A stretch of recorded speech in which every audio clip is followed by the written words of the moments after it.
Buenas tardes, mi nombre es David Carmona, soy estudiante de la Universidad Nacional Experimental de los Llanos Occidentales Ezequiel Zamora, del programa Ciencias Jurídicas y Políticas. A continuación, daré inicio al mapa conceptual sobre el incumplimiento de las obligaciones en Roma, destacando el dolo, la culpa, la fuerza mayor y el caso fortuito, así como la responsabilidad por custodia y la mora. Entre ellos tenemos la debitoris y creditoris como consecuencia del retardo en el cumplimiento. El dolo y la culpa. En el derecho romano, la responsabilidad por incumplimiento de obligaciones se fundamenta en la existencia de un acuerdo jurídico que genera un deber de cumplir conocido como obligationem. La diferencia entre el dolo y la culpa era fundamental para determinar la responsabilidad y la eventual sanción. El dolo se entendía como la intención maliciosa de causar daño o incumplir intencionadamente la obligación, mientras que la culpa se refería a la negligencia o impericia en el cumplimiento de la obligación. El digesto, en el conocido capítulo de las especies culpae, describe esta figura. Culpae sunt enim diversas especies, curon alica sunt dolo alia culpa. Digesto libro 50, decreto 2, digesto 50.17. Por tanto, en derecho romano la responsabilidad se atribuía basándose en si existía dolo, intención o culpa, negligencia. La responsabilidad contractual establecía que en caso de incumplimiento por culpa o dolo, el deudor debía resarcir los daños causados según actio doli o actio culpae. Como referencia en el derecho romano, Gierke en el 2020, él dice que la legislación específica en artículos era escasa. Sin embargo, en los textos clásicos, especialmente en el digesto y las institutas de Gallo, se establecían los principios fundamentales para estas figuras. Evidentemente, en la presentación tenemos el dolo, que es el engaño o fraude que influye en el cumplimiento de las obligaciones. Su definición serían las acciones engañosas que distorsionan la verdad y generan perjuicio. Y las consecuencias son las sanciones legales contra el deudor y protección del creditor. La culpa, falta de diligencia que provoca el incumplimiento del contrato. Culpa lato sensu, que es la diligencia menor a la esperada en un comportamiento responsable. Y la culpa stricto sensu, esto quiere decir descuido intencionado o negligencia del deudor en cumplir. Seguidamente tenemos la fuerza mayor y el caso fortuito. El derecho romano consideraba la fuerza mayor vis mayor y el caso fortuito casus fortuitus como causas que eximían de responsabilidad en caso de incumplimiento de una obligación.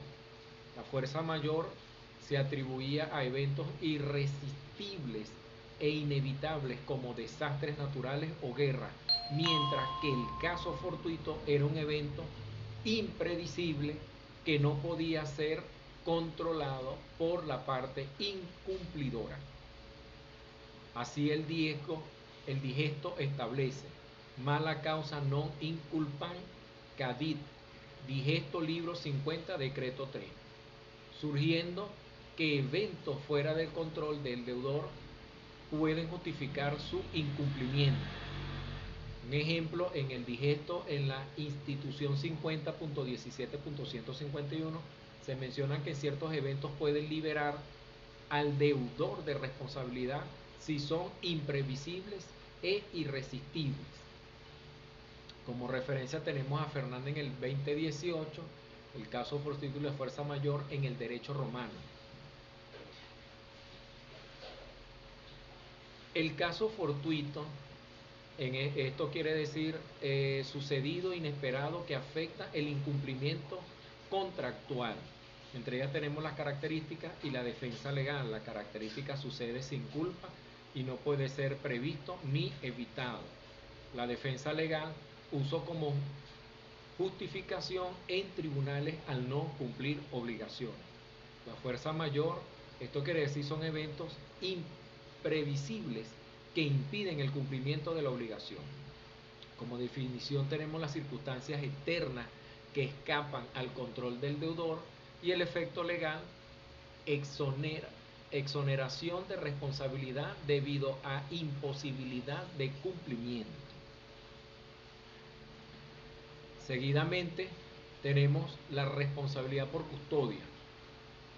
En el derecho romano, la responsabilidad por custodia implicaba que la persona encargada de un bien o de un animal respondía por su daño o pérdida, incluso si culpa. Esta responsabilidad era especialmente relevante en los delictos y en los contratos de depositio. Un ejemplo, la Lex Aquila, ley de Arquilia, establecía que quien causara daño a un bien ajeno sería responsable incluso en el caso de negligencia. Además, en las instituciones Gallo señala que el custus, que es el custodio, que tiene la guarda de un objeto o es responsable de cualquier pérdida o daño, salvo prueba de la culpa ajena.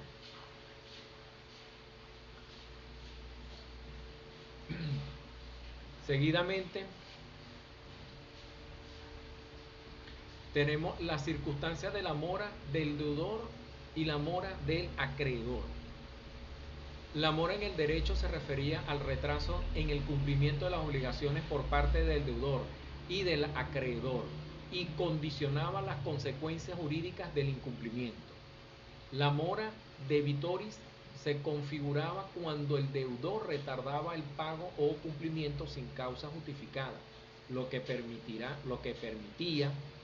al acreedor ejercitar acciones para exigir cumplimiento o reclamar daños y perjuicios. Por otro lado, la mora creditoris ocurría cuando el acreedor retardaba la aceptación o el cumplimiento por su parte, pudiendo también originar acciones y daños en las instituciones, institutas. Gallo establece que si el deudor no cumple en el tiempo debido, esta es mora y debe resarcir daños. Esto lo dice Gallo en la Instituta, libro 3. Y en el mapa conceptual tenemos la responsabilidad por custodia, que son las obligaciones de proteger bienes resultando en daños o pérdidas. Tipos de responsabilidad objetiva y subjetiva, dependiendo del culpable o condiciones. El impacto. Reclamos legales del propietario frente a daños sufridos. La mora, esto quiere decir el retardo en el cumplimiento, efectuando derechos del acreedor. Mora debitoris, inacción del deudor que incumpla sus obligaciones en su obligación debido a retraso. Y la culpa, latus sensu, diligencia menor a la esperada en un comportamiento responsable. Gracias por su atención.